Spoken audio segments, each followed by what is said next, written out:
Well, thank you very much. We had a terrific meeting. We discussed a lot of things. As you know, I had an excellent phone call with President Putin that lasted for over 2 hours. We discussed a lot of points, and I do think we're getting a lot closer, maybe very close.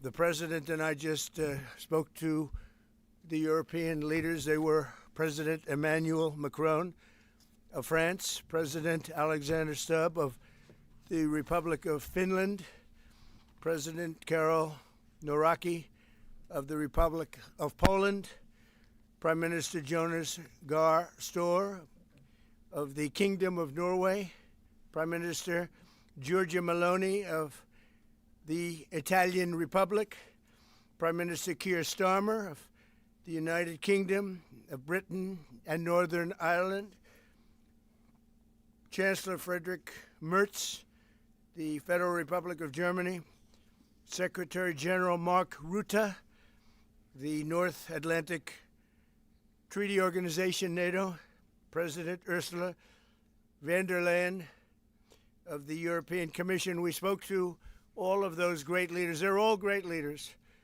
And we had a great talk with them after we were completed. We thought it was appropriate to speak with them. And our meeting was excellent. We covered, somebody would say 95%. I don't know what percent, but we have made a lot of progress on ending that war, which is really certainly the most deadly war since World War II, probably the biggest war since World War II. And I want to thank Steve Witkoff, who's here, and I'd like to thank Jared, who's here someplace. Thank you, Jared. And thank you, Steve. What a great job you've done. Jared Kushner, Steve Witkoff. And Marco Rubio is here. Thank you, Marco. And Pete Hegseth is here. Those two people are doing an unbelievable job. And the four people on this one are doing, I don't think anybody could do it. And we'll see if it gets done, but it's very close, certainly. Nobody would even have a chance of getting it to where it is right now. Nobody would have thought that was possible. So I just want to say we've done very well. We've had discussions on just about every subject. And that includes with President Putin before. And we went into great detail, and we likewise went into great detail today. And it was an honor to have you at Mar-a-Lago and have lunch. I hope you enjoyed the food. Your people enjoy the food, I can tell you that. You're big, strong people. Your general over there looks like central casting. I want to also, by the way, speaking of generals, we have a great general. General Raisin Kane, who is here someplace. Thank you. General, thank you very much. He's great. So, Mr. President, maybe you want to say a few words, and then we'll speak over the next couple of weeks. We'll speak probably quite a bit, but we'll speak tomorrow. Thank you very much. Appreciate it. Thank you so much, Mr. President. Thank you. Thank you for everything. Dear colleagues, first of all, I would like to thank President Trump for a great meeting at this amazing place in his home in Mar-a-Lago. And we had a really great discussions on all the topics, and we appreciate the progress that was made by American and Ukrainian teams in these recent weeks. Special thanks to Steve Witkoff and Jared Kushner, and thank you for their engagement and full commitment, and also to our team, and first of all to Rustem Umerov and General Gnatov, and to all our teams. And we discussed all the aspects of the peace framework, which includes, and we have a great achievements, 20-point peace plan, 90% agreed, and U.S.-Ukraine security guarantees, 100% agreed. U.S.-Europe-Ukraine security guarantees, almost agreed. Military dimension, 100% agreed. Prosperity plan being finalized, and we also discussed the sequencing of the following actions. And we agree that security guarantees is a key milestone in achieving lasting peace, and our teams will continue working on all aspects. We also had a joint productive call with European leaders, like President Trump said already, and a lot of leaders, including NATO and EU. And we agreed that our teams will meet in upcoming weeks to finalize all discussed matters. And we agreed with President Trump that he will host us, and maybe in Washington, European leaders and Ukrainian delegation, yes, in January. And Ukraine is ready for peace. And once again, would like to thank President Trump for a warm welcome and substantial discussion. Thank you, Mr. President. Thank you very much. Thank you so much. Any questions, please? We've heard some digits from President Zelensky, 90%, 100%. The U.S. Ukraine security guarantees.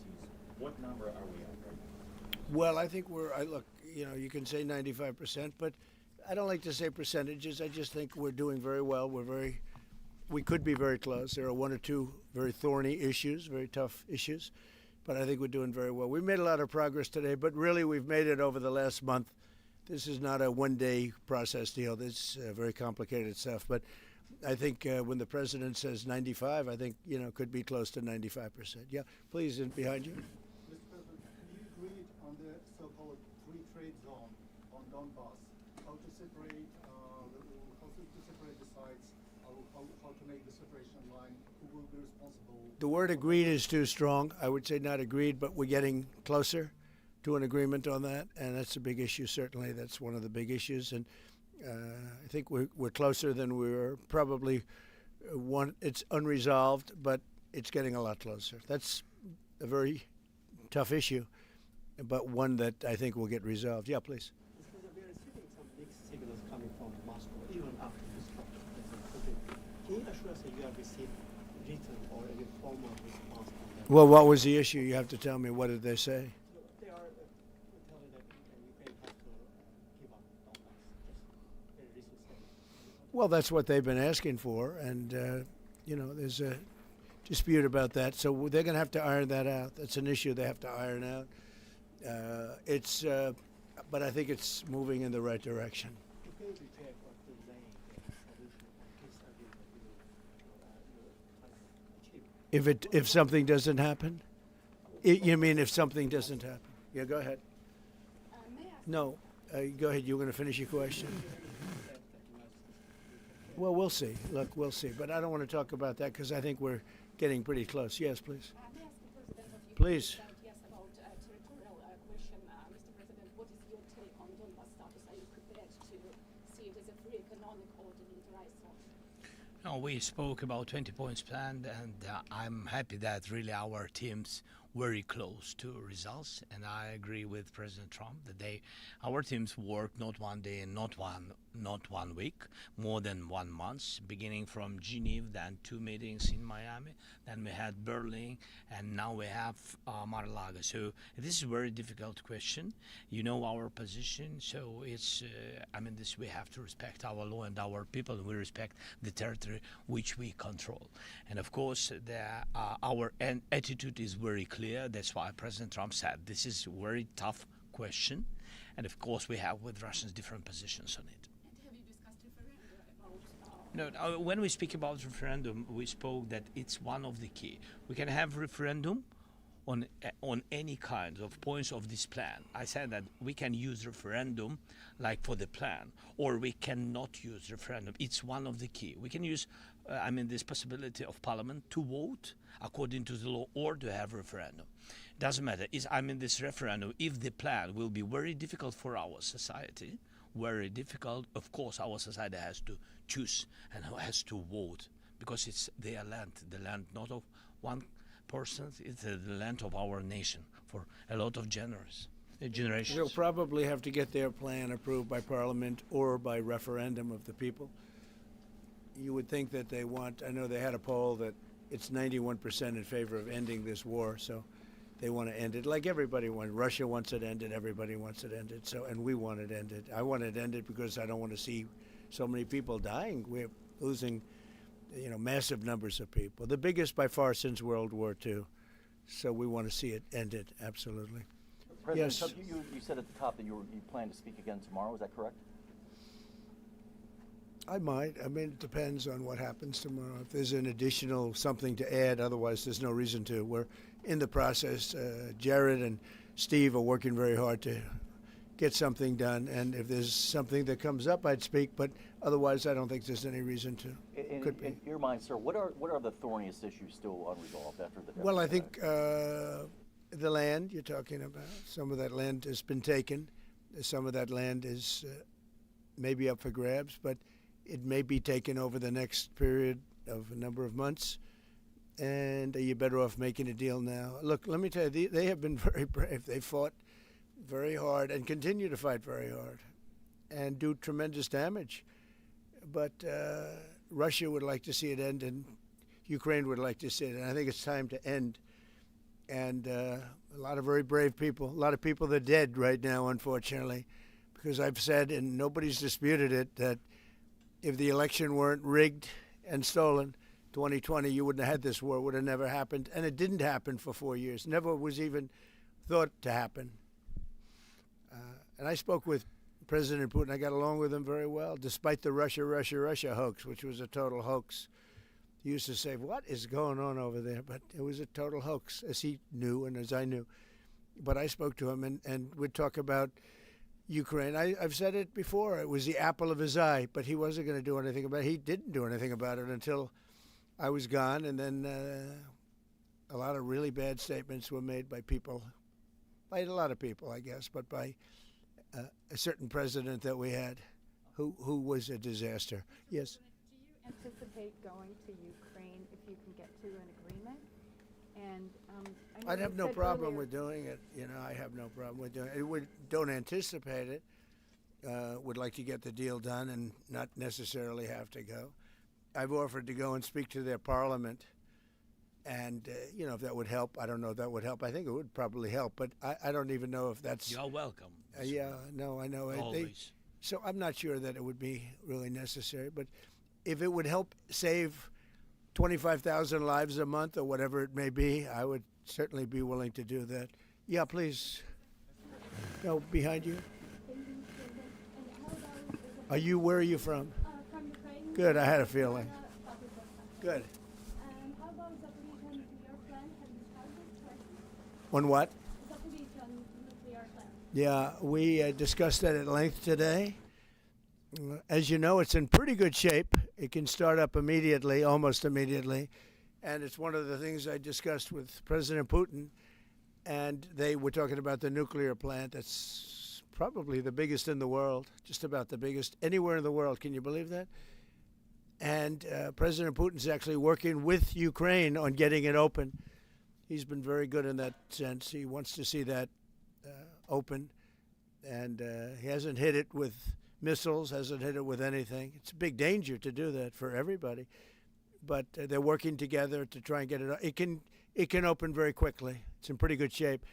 And the people there have been there for years. The people there running it. You know, they have 5,000 people in that plant. Can you believe it? I learned that today. 5,000 people. It's the biggest plant of its kind in the world. And they're working together to get it opened. They could maybe get it open quickly. That's a big step when he's not bombing that plant. It's a big step. In the readout from Moscow, they talked about the creation of some working groups.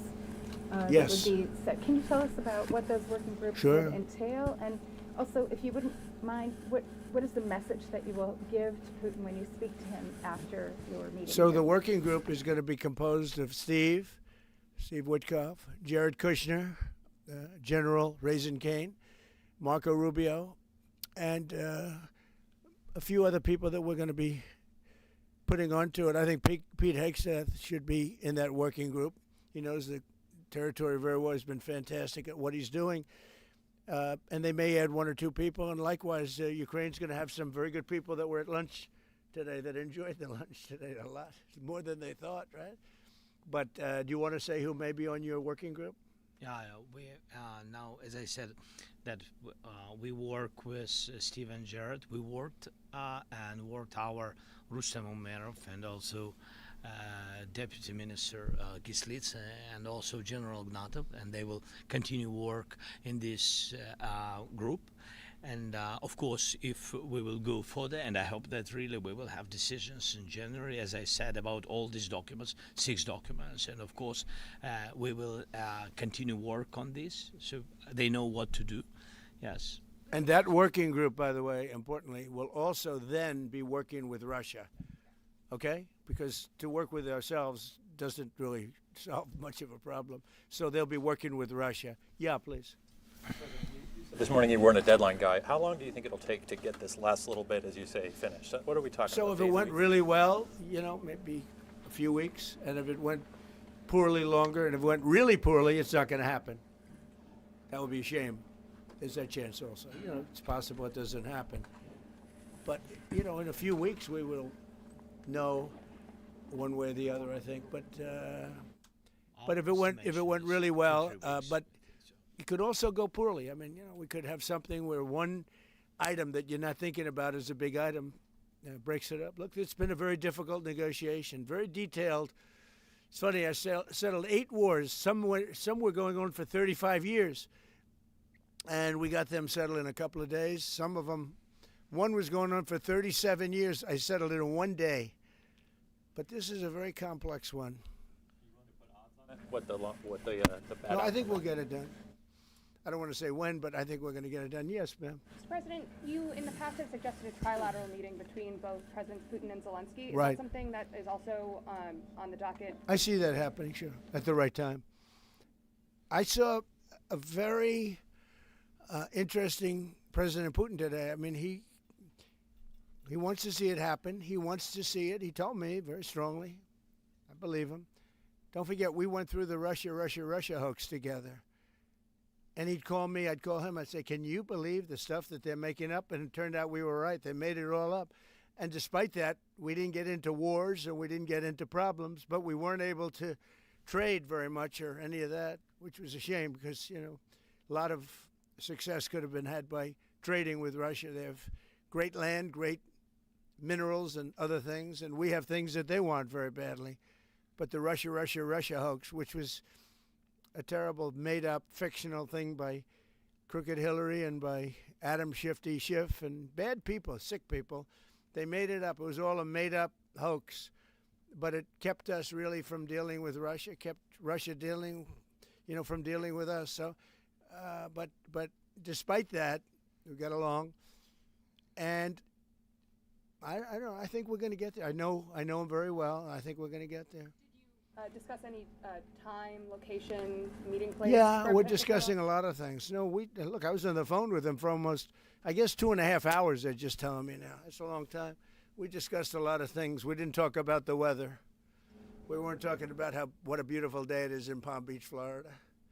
Yes. Trump, President Zelensky mentioned maybe a meeting with European leaders back in Washington. Would that be in the next few weeks? Well, in Washington or someplace, yeah. These leaders that I just read, these are great people. You know, they've spent a lot of money on helping Ukraine. And look, they're doing it for themselves also, meaning their country, because Ukraine's a very important country for them in particular. For us, it's very important. To me, it's the lives. You know, we're thousands and thousands of miles. We're protected by a thing called the Atlantic Ocean and lots of other places, to be honest. And they're not, you know, they're right there. But we're working together with them as we should be. But I'm doing it to save lives. You know, we're not spending any money. Biden gave $350 billion away. And the president was nice enough to give us a contract to take out rare earth and things. So we'll see how that all works out. We have a contract, but we appreciated that. He was very good. But we'll see how that works out. But if you think about it, we're going to have I really believe we're probably, Mr. President, by far closer than ever before with both parties. We had sometimes when he was close and President Putin wasn't. Then when President Putin was close and he wasn't. You saw that in the White House. But I think they both want to see it happen. In your conversation with... You're saying that you've said multiple times that you want to stop the killing, and nearly 100 American citizens are fighting Ukraine over that. Yeah. What's your message to their families whose loved ones died fighting? Well, look, I mean, the message is so obvious. It's what a shame. They died in a foreign country. And some are celebrated people. They're very celebrated. But so sad that a thing like that would happen. Yes, ma'am. Obviously, security is a major issue for the Ukrainians. Right. Did you offer any promises, any assurances today? Well, I did. We want to work with Europe, and Europe is going to take over a big part of it, as you can imagine. You know, they're right there. But we're going to help Europe 100%, like they'd help us. Yes, ma'am, you were going to say something? Yeah, I was just going to ask, when your conversation... Who are you with? Andrea Shalal with Reuters. That's what I thought. Yeah, so in your conversation with President Putin, did you discuss what responsibility Russia will have for any kind of reconstruction of Ukraine post an agreement? I did. They're going to be helping. Russia's going to be helping.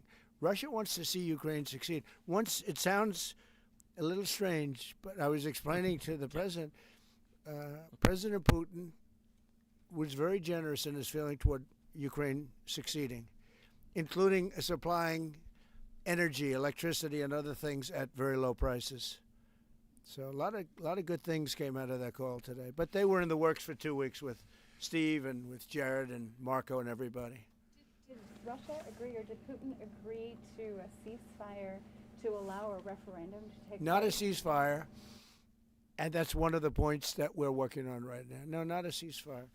He feels that, look, you know, they're fighting and to stop, and then if they have to start again, which is a possibility, he doesn't want to be in that position. I understand that position. The president feels strongly about that or something, but I think we're finding ways that we can get around that. But I understand President Putin from that standpoint. You know, you have to understand the other side. And, you know, I'm on the side of peace. I'm on the side of stopping the war. So, but I think that's a problem that's going to get solved, yeah. Would people who live outside of Ukrainians who fled during the war be allowed to participate in the referendum? What do you mean, people where live? The I mean, people the that left. refugees So who the fled to we have, Poland and Germany. if we speak about the people who are abroad, who are not on the territory of Ukraine, you mean that in Poland, in Germany, we have millions of people. Yeah, they have a referendum in the same of elections, in the same way how people come and vote. They have rights for this, and of course they have to come. That's why if we will come to referendum, yes, if we will come to such decision, people need infrastructure for this, and it's not simple. And that's why we spoke about it. It can't be in one day, very quickly. It's difficult because we need infrastructure. When you have millions of people, you have to build it in Europe, mostly in Europe for today. President Trump, I know you've sounded an optimistic note here, but what happens in a few weeks if things sputter? What are you prepared to do? They keep fighting, and they keep dying. No good. But if things don't happen, they keep fighting, and they keep dying. And we don't want that to happen. He doesn't want it to happen. President Putin doesn't want it to happen either. Okay? Thank you very much, everybody. Thank you. Appreciate it. Great. Thank you. Thank you. Thank you. I don't know. Was it a good lunch? Yes, sir. There's no lunch. He walked in. He said, "This place is gorgeous." I don't think he wants to go to the White House anymore. That's the problem. I'm ready to go to White House. I know we are. It is. The White House is a very special place, and so is this. I hope you enjoyed it. Thank you very much. Thank you so much. Thank you, sir. Thank you, sir. Thank you.